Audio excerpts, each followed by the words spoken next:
നടന്നു പോവുക. എന്ത് സ്ഥലത്തോടെ നടന്നു പോകുന്നേ? ഒരു വനപ്രദേശം. വനപ്രദേശത്തോടു കൂടി ഇങ്ങനെ നടന്നു പോകുന്ന സമയത്ത് ഒരു വലിയ മരം കണ്ടു. ഓക്കെ, ആ വലിയ മരത്തിന്റെ മുകളിൽ ഒരു പക്ഷിക്കൂട് ഇരിക്കുന്നുണ്ട്. എന്തുകൂടെ ഇരിക്കുന്നേ? പക്ഷിക്കൂട്. ഈ ആട്ടിടയൻ ഇങ്ങനെ വിചാരിച്ചു ഇതിന്റെ മുകളിൽ കയറിയിട്ട് എന്ത് ചെയ്യണം, ഈ പക്ഷിക്കൂട് എടുക്കണോ വേണ്ടോ എന്ന് ഇങ്ങനെ ചിന്തിക്കുകയാണ്. അവസാനം ആട്ടിടയൻ തീരുമാനിച്ചു എന്താണെങ്കിലും മുകളിൽ കയറുക, പക്ഷിക്കൂട് എടുക്കുക. അങ്ങനെ മുകളിൽ കയറിയിട്ട് എന്തെടുത്തു? പക്ഷിക്കൂട് എടുത്തു നോക്കി കഴിഞ്ഞപ്പോൾ അതിൻ്റെ അകത്ത് ഒരു മുട്ട ഇരിപ്പുണ്ട്. ഓക്കെ, മനോഹരമായിട്ടുള്ള ഒരു മുട്ട ഇരിപ്പുണ്ട്.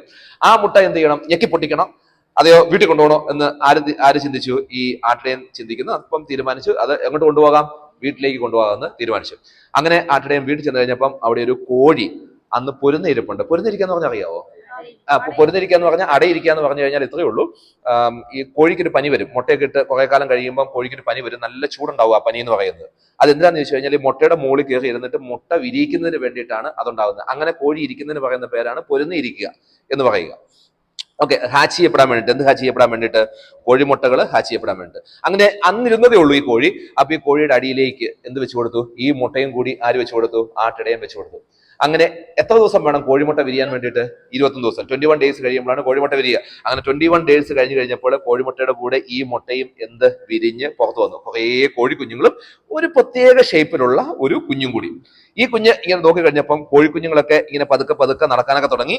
ഈ കുഞ്ഞ് എന്ത് ചെയ്തു? പതുക്കെ പതുക്കെ നടക്കാനൊക്കെ തുടങ്ങി. അപ്പോ ഈ കുഞ്ഞ് ചുറ്റും വീണ്ടും നോക്കുന്ന സമയത്ത് എന്താ കണ്ടെന്ന് ചോദിച്ചു കഴിഞ്ഞാല് പതുക്കെ പതുക്കെ കോഴിക്കുഞ്ഞുങ്ങൾ എന്ത് ചെയ്യുന്നുണ്ട്? ഇങ്ങനെ ചെകയുന്നുണ്ട്. ചെകയെന്ന് പറഞ്ഞാൽ അറിയാമല്ലോ, ഇങ്ങനെ കാലുകൊണ്ട് ഇങ്ങനെ കാണിച്ച് എന്ത് ചെയ്യും? അതുങ്ങള് തീറ്റ തിന്നും. അങ്ങനെ ചെകയുന്നുണ്ട്. ഈ ചെകച്ചിൽ കണ്ടപ്പോൾ ഈ കുഞ്ഞ് എന്ത് ചെയ്തു? ചെകയാൻ തുടങ്ങി. പക്ഷെ ഈ കുഞ്ഞ് ഇടയ്ക്ക് നഖത്തിലേക്ക് നോക്കുന്നുണ്ട്. ഈ കുഞ്ഞിന്റെ നഖം ഇങ്ങനെ വളഞ്ഞായിരിക്കുന്നത്. പക്ഷെ ചെകയാൻ നന്നായിട്ട് പറ്റുന്നില്ല. പക്ഷെ എന്ത് ചെയ്തു? ഈ കുഞ്ഞ് ആഞ്ഞു ചകഞ്ഞു. കാരണം ബാക്കിയുള്ള കുഞ്ഞുങ്ങളൊക്കെ ചെയ്യുന്ന എന്താണ്? ചെകയുവാണല്ലോ. ഇത് ഒറ്റയ്ക്കുള്ള കുറേ കോഴിക്കുഞ്ഞുങ്ങളുണ്ട്. അങ്ങനെ കുറച്ച് ദിവസം കൂടെ കഴിഞ്ഞപ്പം ബാക്കിയുള്ള കോഴിക്കുഞ്ഞുങ്ങളൊക്കെ ഇങ്ങനെ ചുണ്ടുകൊണ്ട് കൊത്തി തിന്നാൻ തുടങ്ങി. ഈ കുഞ്ഞും കൊത്തി തിന്നാൻ തുടങ്ങി കഴിഞ്ഞപ്പോൾ ഇതിന് ബുദ്ധിമുട്ടാണ്. കാരണം ഇതിന്റെ ചുണ്ട് എങ്ങനെ ഇരിക്കുന്നത്? വളഞ്ഞിരിക്കുന്നത്. ഓക്കെ, അതുകൊണ്ട് കൊത്താൻ ബുദ്ധിമുട്ടാണ്. പക്ഷെ എന്താണ്, ബാക്കിയുള്ള കുഞ്ഞുങ്ങൾ അങ്ങനെ ചെയ്യുന്നത് കൊണ്ട് ഈ കുഞ്ഞു എന്ത് ചെയ്യാൻ തുടങ്ങി? കൊത്തി തീറ്റ തിന്നാൻ തുടങ്ങി. അങ്ങനെ ദിവസങ്ങൾ കഴിഞ്ഞു കഴിഞ്ഞപ്പം ഈ കുഞ്ഞും കോഴിക്കുഞ്ഞുങ്ങളും കൂടി നടക്കാൻ വേണ്ടി പോയി. ഒരു വലിയ പാറയുടെ മുകളിലെത്തി. വലിയ പാറ.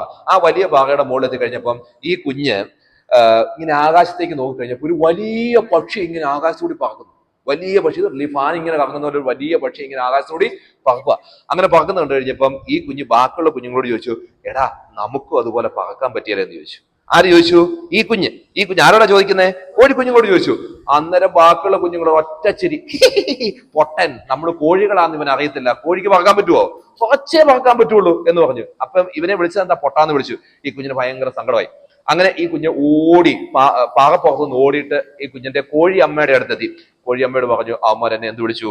പൊട്ടാന്ന് വിളിച്ചു. എന്നെ പൊട്ടാന്ന് വിളിച്ചു. എനിക്ക് ഭയങ്കര സങ്കടമാണ്. എന്തിനാ പൊട്ടാന്ന് നിന്നെ വിളിച്ചതെന്ന് ആര് ചോദിച്ചു? കോഴിയമ്മ ചോദിച്ചു. അന്നേരം പറഞ്ഞു, ആ പക്ഷി പറക്കുന്നത് പോലെ പറക്കാൻ പറ്റുമോ എന്ന് ഞാൻ ചോദിച്ചു, അതിനു വേണ്ടിയിട്ടാണ് എന്നെ പൊട്ടാന്ന് വിളിച്ചത്. എന്നിട്ട് ഈ കോഴിയമ്മ എന്നാ പറഞ്ഞതറിയോ? മണ്ടൻ, കോഴിക്ക് പറക്കാൻ പറ്റത്തില്ലെന്ന് നിനക്കറിയത്തില്ലേടാ മണ്ട എന്നാര് ചോദിച്ചു? കോഴിയമ്മ ചോദിച്ചു. ഇതിന് കരച്ചിലും വന്നു, സങ്കടവും വന്നു. ഇത് എന്താണ്? 100% ഉറപ്പിച്ചു. എന്താണ്? പറക്കാൻ പറ്റുന്നതല്ല കോഴി എന്നുള്ളത് 100% ഉറപ്പിച്ചു. അങ്ങനെ കുറെ കാലം കഴിഞ്ഞപ്പം ഈ കോഴികളെ വളർത്തുന്ന വീട്ടുടമസ്ഥൻ ഉണ്ടല്ലോ, ഈ വീട്ടുടമസ്ഥൻ എന്ത് ചെയ്തു? ഈ കോഴിയെയും, അതായത് ഈ ആട്ടിടയന്റെ ഒരു റിലേറ്റീവിന്റെ വീടാ. ഓക്കെ, ഈ കോഴിയെയും ഈ കുഞ്ഞിനെയും കൊന്ന് കശാപ്പ് ചെയ്ത് ഭക്ഷിച്ചു.